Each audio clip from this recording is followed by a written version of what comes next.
adalah simbol globalisasi, penjajahan gaya baru yang dibuat oleh elit global. Di situ terlihat ada figur anak Indonesia yang dengan berani melawan sang gurita raksasa, sehingga gurita tersebut tampak ketakutan. Ini sangat senada dengan adegan film yang sering saya cuplik, David vs Goliath, Nabi Daud melawan Jalut. Bagi saya, keberanian David melawan Goliath adalah simbol dari hidup tanpa rasa takut, kecuali kepada Tuhan.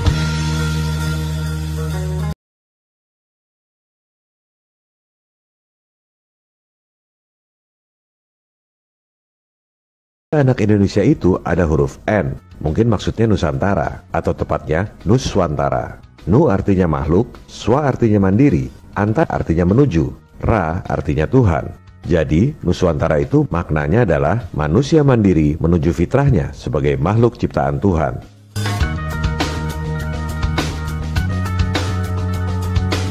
Buku ini ditulis oleh Bapak Komjen Pol Dr. Andes Dharma Pongrekun, Magister Manajemen, Magister Hukum, seorang Jenderal Bintang 3, pejabat tinggi kepolisian di bidang cyber. Propaganda yang dilakukan adalah propaganda ketakutan. Itu berlangsung di seluruh dunia. Dan propaganda ketakutan adalah caranya iblis. Pada episode ini, kita akan bahas esensi buku Indonesia dalam Rekayasa Kehidupan, di mana banyak hal yang sejalan dan satu pemikiran dengan serial video kita selama ini. Resensi buku ini dibuat atas inisiatif saya sendiri, karena meyakini bahwa buku ini sangat penting dibaca dan dipahami oleh kita semua, anak-anak bangsa. Semua komentar di video ini adalah analisis dan interpretasi saya berdasarkan fakta-fakta dan data-data yang saya miliki. Mohon maaf kepada Pak Jenderal jika terdapat kesalahan penafsiran atau hal-hal yang kurang berkenan pada video ini.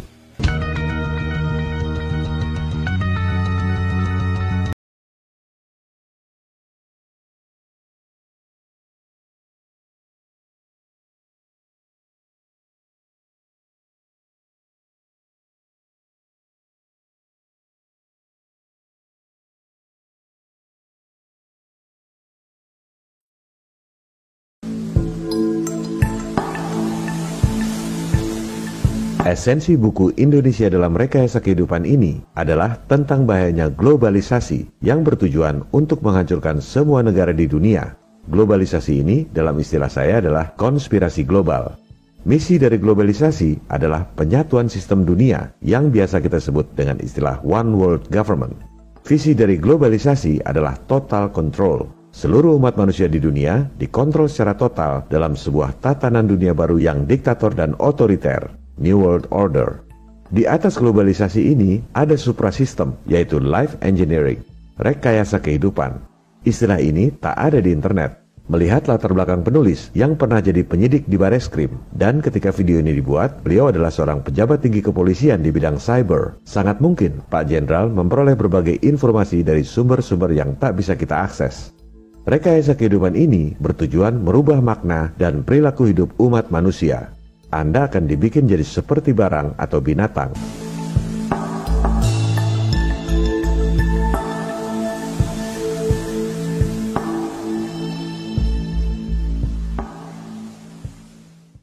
Sekarang telah terjadi gerakan globalisasi yang akan menghancurkan bukan saja Indonesia tetapi seluruh dunia. Catat ini, seluruh dunia. Jadi, bukan cuma Indonesia yang akan dihancurkan, tapi semua negara di dunia, termasuk Amerika, Cina, Jepang, dan lain-lain. Apa buktinya? Lihat tabel utang semua negara di dunia. Anda buka situs nationaldebtclocks.org. Utang Indonesia nggak ada di situ. Anda cari di sumber lain yang kredibel, statistik utang Indonesia yang diterbitkan oleh Bank Indonesia. Anda ketik satu persatu, dibuatkan tabel. Tabel seperti ini tak ada di Google atau internet. Anda harus membuatnya sendiri. Negara pengutang terbesar di dunia adalah si adik kuasa Amerika, kedua Jepang, ketiga Cina, yang katanya macan perekonomian Asia. Semua itu adalah ilusi, jebakan Nekolim.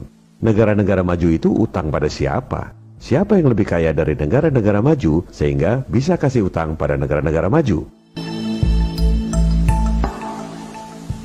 Cara bekerjanya globalisasi ini sudah sejak dulu. Dan dia punya organisasi yang begitu kuat, bukan negara. Non-state actor. Kekuatan besar itu adalah bagian daripada mereka yang elit-elit global yang ingin menguasai dunia ini. Indonesia utangnya kelihatan kecil dibanding Amerika, Jepang, dan Cina. Apa dampaknya? Lihat APBN 2020, anggaran buat bayar bunga utang saja 295 triliun rupiah.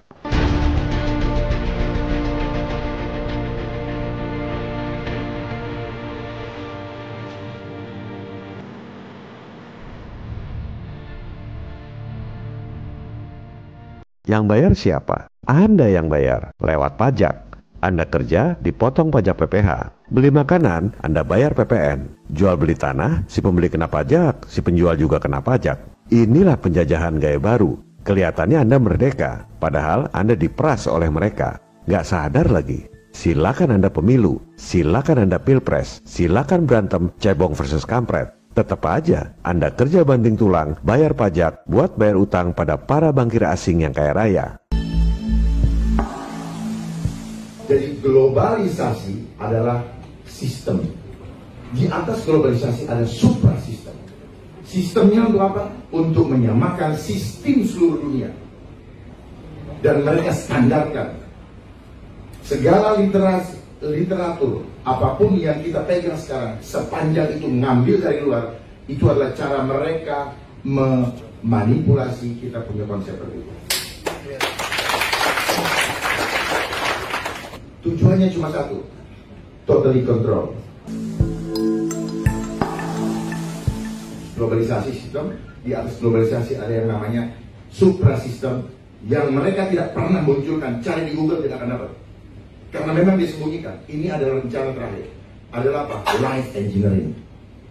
Coba boleh dicatat, tidak ada. Di situ hanya social engineering. Jadi life engineering, kenapa? Kehidupan kita pribadi ini yang akan engineer. Kenapa? Kita bukan barang, tetapi mereka mau bikin kita seperti barang. Jadi ujung-ujungnya adalah life engineering. Seperti apa life engineering? Semua kehidupan kita mau dikontrol. Perilaku kita berubah menjadi manusia yang tidak lagi menjadi manusia yang sejati atau makhluk luhur akhlaknya, tetapi kita akan dibuat seperti robot. Tidak punya cipta, tidak punya karsa, tidak punya rasa. Kenapa? Kita akan di-lock dengan sistem. Jadi gak bisa keluar dari sistem. Dan satu saat ini akan dipasang chipnya di badan kita. Itu pasti. Pasti. Kalau yang bilang tidak pasti, kita dibohongi, pasti. Ya, saya mengajak kita untuk melihat ke depan, karena kalau kita melihat ke depan, kita tahu apa yang akan terjadi di sana. Kita bisa membuat langkah-langkah strategis untuk menghadapinya.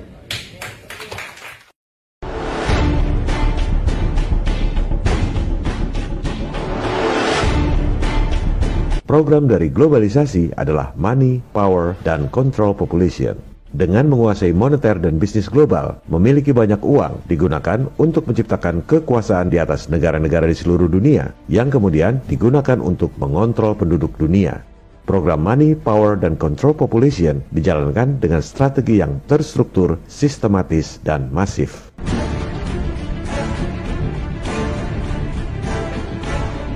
Programnya adalah Money, Power, dan Control Population. Money, dia sudah kuasai sistem ekonomi dunia. Bursa efek apa semua pokoknya diatur. Nah, kurs-kurs kita itu diatur sama mereka. Aduh, kurang asam. Jadi kita diancam-ancam. Lu gue mau turunin gak ke 20.000? Lu gue mau turunin gak gitu?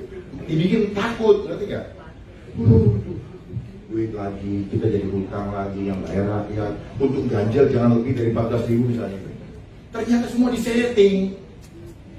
Mereka bekerja secara terstruktur, sistematis, dan masif. Kenapa struktur? Karena dia punya organisasi besar dengan sistem perekonomian yang dia kuasai di seluruh dunia. Kenapa sistematis? Karena mereka bergerak begitu halus, step by stepnya jelas, pelan-pelan, dan kita terhipnotis untuk ikut menerimanya.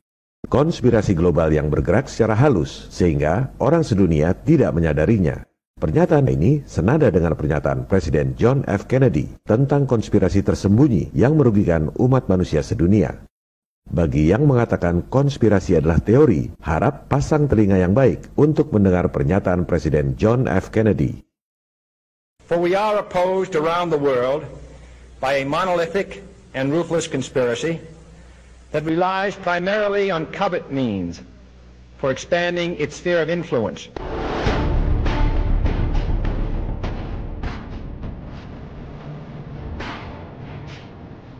Pernyataan selanjutnya dari Pak Jenderal Dharma juga esensinya sama persis dengan pernyataan lanjutan dari Presiden John F. Kennedy.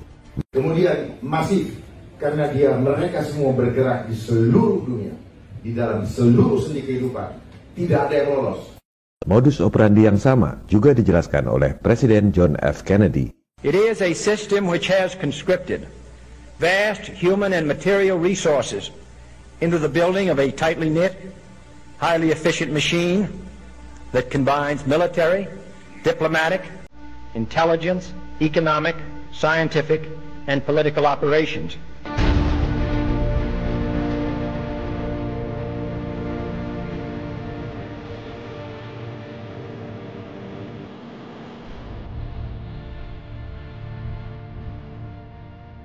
Kunci sukses elit global menguasai dunia adalah lewat program money.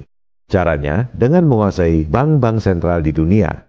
Bank sentral adalah lembaga yang punya hak monopoli mengedarkan uang di suatu negara.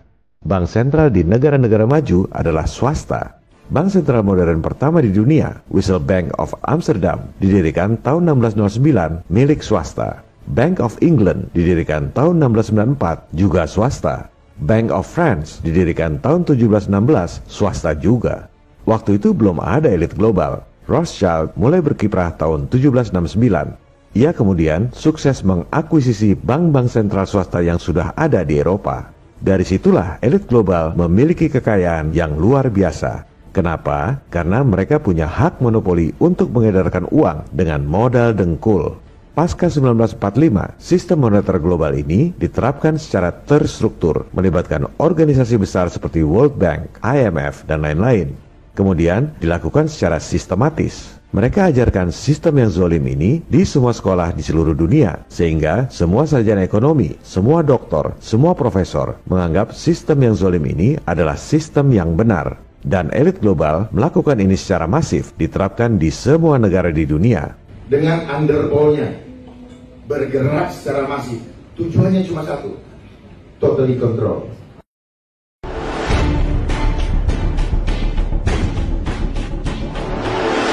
Mari kita buktikan. Silakan Anda buka laporan keuangan Bank Indonesia periode akhir tahun lalu, yaitu 31 Desember 2019. Jangan terintimidasi dengan deretan angka-angka yang banyak.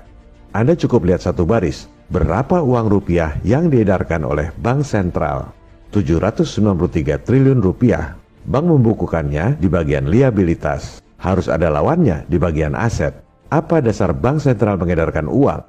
Karena pendidikan di sekolah, kebanyakan orang akan bilang dasarnya adalah emas. Mari kita buktikan, berapa aset emas yang dimiliki oleh Bank Indonesia? Hanya 53,4 triliun rupiah.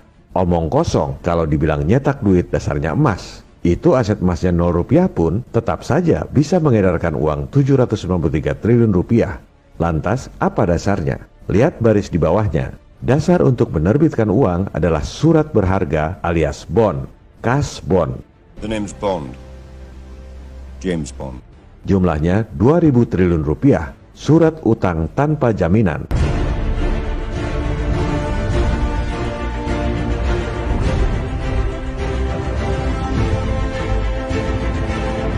Kalau pemerintah defisit, terbitkan surat utang alias cash bond. Bank sentral terima surat utang pemerintah, ditaruh di bagian aset. Misalnya, bond 1 triliun rupiah, dicatat di bagian aset. Di bagian liabilitasnya, Bank Sentral terbitkan uang 1 triliun rupiah. Neracanya balance, secara akunting tak ada yang salah. Tapi, secara prinsip, rakyat selama 7 turunan terus dipajaki tinggi untuk bayar utang negara yang tak akan pernah lunas. Padahal, semua utang itu diberikan dengan modal dengkul. Inilah contoh program money yang dilakukan dengan strategi terstruktur, sistematis, dan masif. Dan ini bukan cuma terjadi di Indonesia, di Amerika juga sama. Silakan Anda lihat laporan keuangan Bank Sentral Amerika, Federal Reserve Bank. Uang dolar yang diterbitkan oleh Fed 1,7 triliun dolar. Emasnya cuma 11 miliar dolar. Surat utangnya di bagian aset 2,4 triliun dolar. nyetak dolar modal dengkul. Makanya jangan heran kalau para bankir elit ini bisa biayai kedua pihak yang sedang berperang. Dulu, waktu Inggris lawan Prancis, dua-duanya didanai oleh Rothschild lewat bank sentral masing-masing. Negara Inggris dan Prancis perlu duit buat perang, harus ngutang dan terbitkan bond. Bank sentral swasta terima bond di bagian aset, lalu terbitkan duit di bagian liabilitas. Modal dengkul. Begitu juga Perang Dunia I, Perang Dunia II, dan sampai sekarang dana utang akibat COVID. Semua modal dengkul.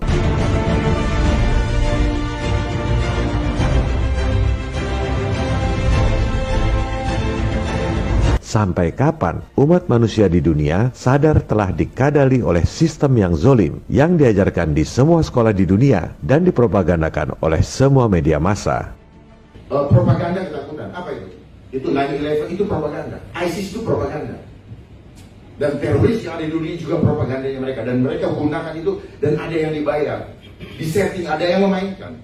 Sekali lagi, saya membuat resensi buku Indonesia dalam Rekayasa Kehidupan ini atas inisiatif saya sendiri karena meyakini bahwa esensi buku ini harus dipahami oleh kita, anak-anak bangsa, untuk membela negara dan masa depan kita sendiri. Besar hati kita melihat ada seorang pemimpin yang berani menentang kezaliman global untuk membela rakyat. Semoga makin banyak para pemimpin kita yang berkualitas seperti Jenderal Bintang 3 ini, Bapak Dharma Pongrekun. Jadi di sini butuh pemimpin yang punya hati sungguh-sungguh untuk bangsa.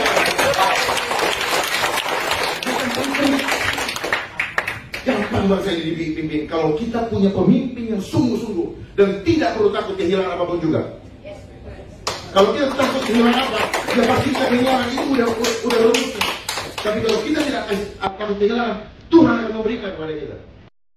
Viva Republik Indonesia, salam people power.